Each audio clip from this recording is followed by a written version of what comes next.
Hi friends, எல்லாருக்கும் AJ ஃபேமிலியோட அன்பார்ந்த வணக்கம். இன்றைக்கி நான் டேஸ்டியான நேந்திரப்பழ அல்வா ரெசிபி தான் செஞ்சு காட்ட போகிறேன். அதுக்காக நான் ஒரு மீடியம் சைஸில் 3 நேந்திரப்பழம் எடுத்திருக்கேன். அது நம்ம எடுக்கும்போது கொஞ்சம் நல்லா பழுத்த பழமாக பார்த்து எடுத்துக்கோங்க. அது நம்ம தோல் எடுத்த பிறகு இதே மாதிரி சின்ன சின்னதாக கட் பண்ணி ஒரு மிக்ஸி ஜாரில் எடுத்துக்கலாம்.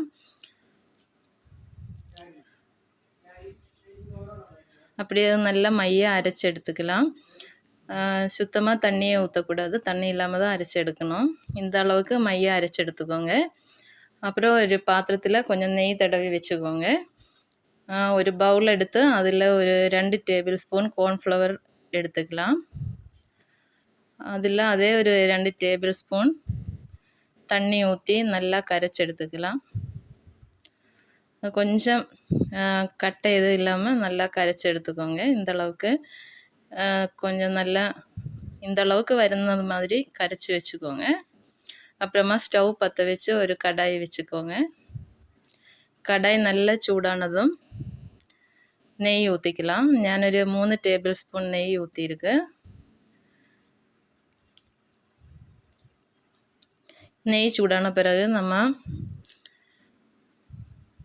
அரைச்சி வச்சிருக்கிற നേന്ത്രപ്പഴത്തിൻ്റെ മിക്സ് ஊற்றிக்கலாம்.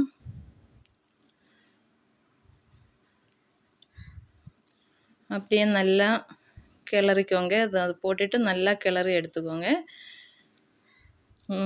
ஃப்ளேம் மட்டும் கொஞ்சம் ஹையில் வச்சுக்கோங்க.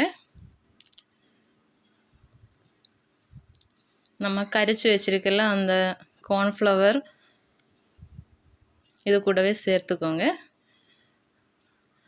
சேர்த்து அப்படியே நல்லா கிளறிட்டே இருக்கணும், இல்லை அது கட்டை பிடிச்சிடும். அதனால் அப்படியே கிளறிட்டே இருங்க. அது கூடவே நம்ம ஒரு 250 கிராம் அளவுக்கு சர்க்கரை போட்டுக்கலாம்.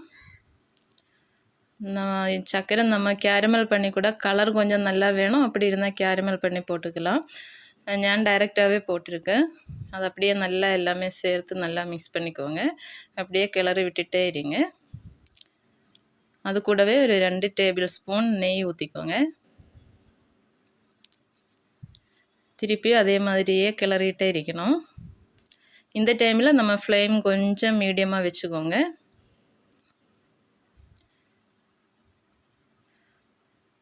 ஒரு 2 டீஸ்பூன் ஏலக்காய் பவுடர் போட்டுக்கோங்க. அது கூடவே கொஞ்சம் உப்பு போட்டுக்கோங்க. உப்பு கொஞ்சம் நம்ம இனிப்பு பேலன்ஸ் கிடைக்கிறதுக்கு தான் உப்பு போடுனது. ஏலக்காய் கொஞ்சம் நல்ல ஃப்ளேவர் கிடைக்கிறதுக்கு ஏலக்காய் பவுடர் போட்டிருக்கு. அப்படியே ஒரு 2 ட்ராப்பு ஃபுட் கலர் போட்டிருக்கு. அது வேண்டாம், கலர் வேண்டாம் அப்படி இருந்தால் ஸ்கிப் பண்ணிவிடுங்க. நான் கொஞ்சம் கலர் கிடைக்கிறதுக்காக தான் போட்டிருக்கு. கலர் இல்லைங்கிலும் ஒன்றும் பிரச்சனை கிடையாது. தேவை இருந்தால் மட்டும் போட்டுக்கோங்க. அப்படியே கிளறிட்டே இருங்க. இது பாருங்கள், அந்த அல்வாஸ் நம்ம அந்த இது சைடில் அப்படியே அந்த நெய் வருന്ന அளவுக்கு நல்லா கிளறிட்டே இருக்கணும். பாருங்கள், இந்த அளவுக்கு நல்லா இந்த பாருங்கள், அந்த நெய்யெல்லாம் நமக்கு வெளியில் தெரியுது. அந்த அளவுக்கு வருന്നത് தான் நம்ம அல்வா நல்லா பதமாயிடுச்சு. நேந்திரப்பழ அல்வா அந்த கரெக்டான பதமாயிடுச்சு. நான் க்ரஷ் பண்ணி வச்சுருக்கேன்னா கொஞ்சம் பாதாம் போட்டிருக்கு. அதுவும் ஆப்ஷனல் தான், இருந்தால் மட்டும் போட்டுக்கோங்க. நம்ம அதோட சேர்த்து நல்லா மிக்ஸ் பண்ணி எடுத்துக்கலாம். நம்ம ஸ்டவ் ஆஃப் பண்ணிக்கலாம். அப்படியே நம்ம எண்ணெய் தடவி வச்சுருந்தல அந்த பாத்திரத்தில் அது ஊற்றிக்கலாம். அப்படியே அது நம்ம ஒரே லெவல் பண்ணி எடுத்துக்கோங்க. எல்லாமே ஒரே லெவல் வருந்த மாதிரி அப்படியே ஸ்ப்ரெட் பண்ணி எடுத்துக்கலாம்.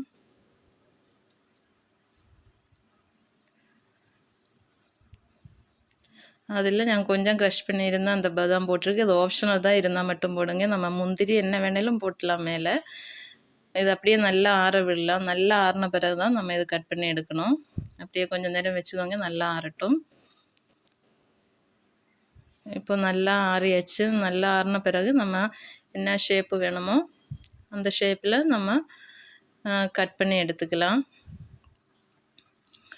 நான் கொஞ்ச நாளாக வீடியோ எதுவுமே போடல, ஊருக்கு போயிருந்தேன். அதனால தான் வீடியோ போடல. நீங்கள் கொடுக்குற ஆதரவால் தான் திருப்பி நான் வீடியோ போட்டிருக்கு. அவ்வளோதாங்க, நம்ம நேந்திரப்பழ அல்வா ரெடி ஆயிடுச்சு. எல்லோரும் ஒரு தடவை செஞ்சு பாருங்கள். செஞ்சு பார்த்துட்டு எப்படி இருக்குன்னு மறக்காமல் கமெண்ட் பண்ணுங்கள், லைக் பண்ணுங்கள், ஷேர் பண்ணுங்கள். வீடியோ பார்த்துட்ருக்கீங்க எல்லாருக்கும் ரொம்ப நன்றி. தேங்க்யூ.